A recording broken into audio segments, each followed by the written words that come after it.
блокпост, як у артыкуле.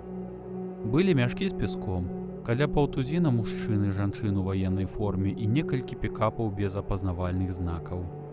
«Эй», — сказала Стэфані, — «ці не занадта хутка гэта адбываецца? Я не памятаю, каб пра блокпост згадвалася адразу».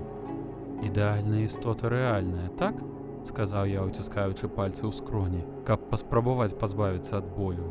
Час паскорыўся. Док стаў сапраўдным, як тыдзень таму, але ён ужо скончыў ідэальную істоту. Яму не трэба было атрымліваць усе астатнія дэталі за некалькі месяцаў, як гаварылася ў артыкуле. Я думаю, што тэрміны мусяць сысціся, бо калі нумары газеты дастаўлены, то апісанне ў іх мусіць стаць рэчаіснасцю. Но сёння ўсё роўна гэтага не адбудзецца.